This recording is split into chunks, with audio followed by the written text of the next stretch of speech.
अस्सलाम वालेकुम नाजरीन, मैं हूं अहमद मंसूर।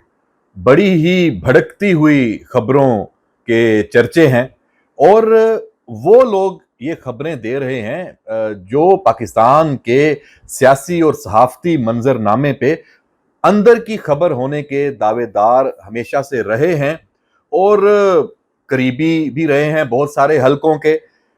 और एजेंडे पे भी चलते रहे हैं। अब ये जो भड़कती हुई खबर दी है जनाब कामरान शाहिद साहब ने कि मियां नवाज शरीफ अडयाला जाने के लिए तैयार हो गए हैं और इमरान खान से बात करने के लिए मुज़ाकरात के हवाले से कोई रास्ता निकालने के हवाले से जाहिर सी बात है जब नवाज शरीफ अडयाला जाएंगे और इमरान खान से मिलेंगे तो फिर एकदम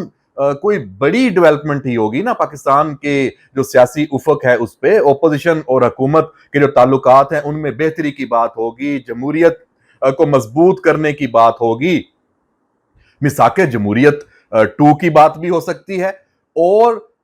ये भी हो सकता है कि आके अडयाला में इमरान खान से मियां साहब कह दें कि देखें खान साहब आप मैं जरदारी साहब मौलाना साहब इकट्ठे हो जाते हैं, चूंकि माहौल बड़ा ठीक हो गया है, हालात ठीक हो गए हैं, तो अभी कोई हलचल मचाते हैं तो हम फिर सारे मिलके एस्टेब्लिशमेंट के साथ कोई टकराओ आप वाली पॉलिसी पे हम भी चलते हैं। क्योंकि इमरान खान ने तो इस पॉलिसी से हटना नहीं है, क्योंकि उसका तो ओढ़ना बछोना उसकी सियासत उसने तो तबाही इसी बात पे की है और वो इससे हट भी नहीं रहा और उसके जितने भी काम थे कोशिशें थी वो नाकाम भी हुई मुज़ाकरात के हवाले से। वो तो इस वक्त बिल्कुल अकेला तन्हा पूरी दुनिया में उसका कोई दोस्त नहीं नजर आ रहा जो उसके लिए आवाज उठाए, ट्रंप से लेके और MBS मोहम्मद बिन सुलेमान तक। इमरान खान तो बिल्कुल तन्हा है, उसकी अपनी पार्टी वो खुद आपको दस्तों गिरेबान नजर आती है कि अलीमा खान का शिकवा ही यही है कि इमरान खान को जेल से निकालने के लिए उसकी अपनी पार्टी में से कोई कोशिश नहीं कर रहा। उसके जो अपने कारकुन हैं उसका जो अपना एक सोशल मीडिया का पूरा एक नेटवर्क है, प्रोपेगंडे का नेटवर्क है, वो भी सिर्फ हालात को गर्म गर्म रखना चाहता है, उनका मामला चलता रहे, उनका बिजनेस चलता रहे। इमरान खान को बाहर निकालने के लिए तो वो भी काम नहीं कर रहे। अलीमा खान को तो ये भी शिकवा है कि अली अमीन गंडापुर अपनी वजारत आला बचाने के चक्रों में है। तो इमरान खान के लिए ना अपनी पार्टी में से कोई आ रहा है, ना दुनिया में से, ना उसके दोस्तों में से। और एस्टेब्लिशमेंट की तो बात करें, उन्होंने तो ये चैप्टर क्लोज किया हुआ है और बिल्कुल कहते हैं ना एल्फी लगा के ये मामले को साइड पे रख दिया है, इस तरफ तो सोच भी नहीं रहे। तो मियां साहब फिर इस मौके पे एकदम अडयाला जाने की बात कर दे और ये खबर सामने आ जाए, अच्छा फिर इसमें तरदीद भी नहीं आई। इसके साथ ही एक दूसरी जानिब से एक और खबर आ जाती है। वो खबर क्या है जी? वो जियो न्यूज का एक प्लेटफॉर्म है डिजिटल मीडिया का, वहां पे सीनियर सहाफी हैं एजाज सैयद साहब। अब वो वहां पे दावा कर देते हैं कि आसफ अली जरदारी को माइनस किया जा रहा है और इस पे काम शुरू हो गया है और उसकी जो वजूहात हैं वो उस पे क्वेश्चन मार्क है। उसमें अब हर कोई अपने अपने उसमें घोड़े दौड़ा रहा है कि जनाब चूंकि ये वाला मामला है, इस पे आसफ अली जरदारी से फलां नाराज है और नून लीग से लेके एस्टेब्लिशमेंट से लेके आपस में सब एकदम हलचल इन दो खबरों से मच गई है। इसके साथ साथ एक और तीसरा जो काम है, तो मैंने इन तीनों चीजों को मिला के मैंने कहा कि चले हम भी अपने जराए इस्तेमाल करते हैं और जो हकीकत में पक्की खबर है, ये जो है ना भड़कती हुई खबर, इस पे जरा कोई हम ठंडा हकीकत पे मबनी जो पानी है वो डालते हैं ताकि ज्यादा ये कोई गरमाइश से सब अपने आप को जला ना बैठे कि हो क्या रहा है, हम आपको बताते हैं। तीसरी जो बात मैंने इसमें शामिल करनी है वो वजीर आजम शहबाज शरीफ को भी जनाब कुछ हल्के सोशल मीडिया पे और ये जो ड्राइंग रूम की गपशप होती है कि उनको भी पसंद नहीं अब किया जा रहा। तो बिलावल बड़ा करीब हो गया है, जिनके करीब हुआ जाता है तो अभी आपको इधर भी कोई चेंज, तो आप अंदाजा कर लें अब ये सारी चीजें कौन कर रहा है। ये वो आप देखें, ये वो लोग हैं, अब नजम सेठी साहब हो गए, आप कामरान शाह साहब हो गए, इन सबका जो माजी कि ये करीब भी रहे हैं, फिर जब ये दूर हो जाते हैं, इनका अपना पूरा एक नेटवर्क है, इनका अपना एक पूरा एजेंडा है। मैं नहीं कहता कि ये नवाज शरीफ साहब, उनके करीबी हलकों ने कामरान शाद को इस्तेमाल नहीं किया होगा, ये हर वक्त इस्तेमाल होने के लिए तैयार होते हैं। अभी फिर हो गए होंगे, और हो सकता है किसी एक से ना हुए हो, दो तीन से हो गए हो, साथ उन्होंने अपना भी सौदा बेच दिया कि चलो इस चक्कर में मेरा भी फायदा हो जाएगा, और हुआ जनाब, वायरल हो गए। मकासद क्या हो सकते हैं इसके? मकासद, जो एक मकसद तो बिल्कुल वाजे है कि ये एक टेस्टर भी है, टेस्टर हो सकता है कि रिएक्शन क्या आता है ऐसी किसी बात का। तो रिएक्शन तो जनाब सामने आ गया कि मियां साहब को 100% जो उनके करीबी या उनके चाहने वाले या उनको बेहतर समझने वाले जो अनासर है, जो अवाम है, जो संजीदा हल्के हैं, उन्होंने एक ही मशवरा देना शुरू कर दिया, मियां साहब अडियाला का नाम भी लेंगे तो बेइज्जत होंगे। ये नुसरत जावेद साहब ने तो खुल के ये अल्फाज भी इस्तेमाल किए हैं कि उन्होंने कहा कि मियां साहब आप वहां जाएंगे, इमरान खान कहेगा मैं मिलता नहीं हूं, वो जो बिल्कुल तन्हा बैठा हुआ है उसका कद एक दफा फिर ऊंचा हो जाएगा, देखें जी मेरे पास आए और मैं नहीं मिल सकता। अच्छा, इसको वो एक और चीज से भी जोड़ रहे हैं,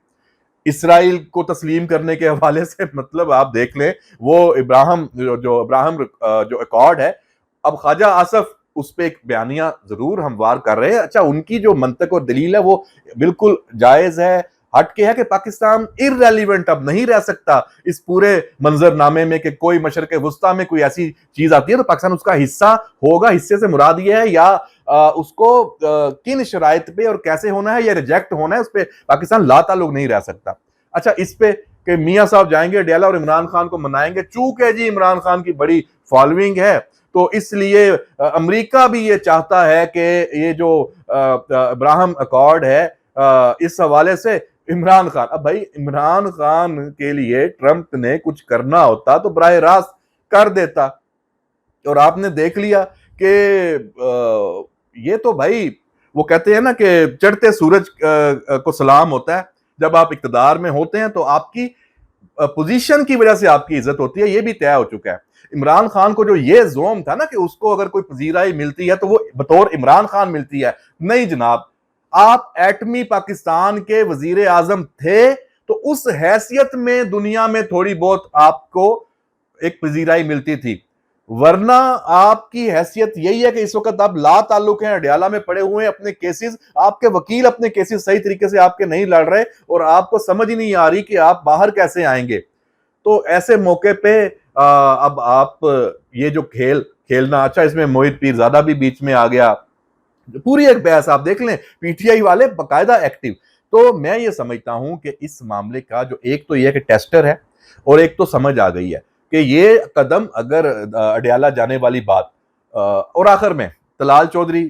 सामने इस पे अब आएंगे और बाकी भी सारे, अब थोड़ा उन्होंने वक्फा भी किया। देखें, अगर नून लीग फौरन इसकी तरदीद कर देती तो ये आपको इसका जो रिएक्शन है वो उसका पता ना चलता। ये बड़ी स्मार्ट मूव खेली गई है, अगर ये इसमें रजामंदी भी शामिल है कामरान शाद की इस खबर में, तो जनाब नतीजा ये निकला है कि इमरान खान से बातचीत का ऑप्शन बिल्कुल जैसे बंद है वैसे ही बंद रहेगा। उसके पास एक ही ऑप्शन है, अदालत के जरिए अपने केसेस वो लड़े, वहां से उसको रिलीफ मिलता है तो हो। पॉलिटिकली उसका कोई ऐसा किरदार इस वक्त मौजूद नहीं है कि नवाज शरीफ को अडियाला में जाना पड़े या शहबाज शरीफ वजीर आजम को जाना पड़े। भाई ये तो इस वक्त अपनी जिस डायरेक्शन पे जा चुके हैं, अभी हम जो व्लॉग कर रहे हैं इस वक्त भी शहबाज शरीफ जनाब अजरबैजान में है, वहां एक सादी तावन तंजीम का उसका जो इजलास है, बड़ा जो सरबराह इजलास है और मुलाकातें हो रही हैं और पाकिस्तान के मामलात हैं, पाकिस्तान की जो एस्टेब्लिशमेंट है, अस्करी लीडरशिप है, वो भी इन्हीं कामों में लगी हुई है। बेहतरीन तरीके से डायरेक्शन ही चेंज है इस वक्त आज के पाकिस्तान की। ये कोई इमरान खान के दौर का पाकिस्तान थोड़ी है कि एक ही फोकस होता था कि मेरी ओपोजिशन, मेरे मुखालफिन, उनसे बढ़ के आगे का वो सोचता ही नहीं था कि फलां को जेल में डाल दो और फलां को पकड़ लो और उसकी सियासत खत्म कर दो। तो आज उसको सामना है। तो जनाब ये दोनों चीजें जो दूसरी है खास तौर पर उस पर भी आता हूं, आखिर में कंक्लूड करता हूं। आसिफ अली जरदारी, भाई आसिफ अली जरदारी को माइनस करने की जो ये बात है, ये भी एक वो चाय की प्याली में तूफान उठाने वाली है। ये सिर्फ और सिर्फ ये टेस्टर लगाए जाते हैं और एक माहौल, क्योंकि इमरान खान और उसका जो नैरेटिव है वो इतना कमजोर हो चुका है कि यूट्यूब पे, सोशल मीडिया पे जो एक पॉलिटिकल डिबेट होती है, अब उनके लिए कोई मवाद नहीं है। तो मैं आपको बिल्कुल कंफर्म ये बता रहा हूं, ये इस वक्त आपको दाएं बाएं से कहीं से भी कोई चीजें अचानक आएंगी ना मार्केट में नजर, तो उसका मकसद एक ही होगा कि जनाब कोई मौजू मिल जाए, कोई बहस छिड़ जाए, कोई ट्रेंड बन जाए। इसके अलावा इस वक्त पाकिस्तान की पॉलिटिक्स में मुस्लिम लीग नून, पीपल्स पार्टी, इवन मौलाना फजलुर रहमान और इनकी जो इत्तेहादी जमातें हैं, ये इस वक्त किसी ऐसे मूड में नहीं है कि ये एस्टैब्लिशमेंट से कोई टकराने का सोच रही हैं। इनको क्या जरूरत है? और एस्टैब्लिशमेंट और इनका जो इस वक्त एक एक बयानिया और एक पेज पे हैं, बाकी जो इख्तलाफात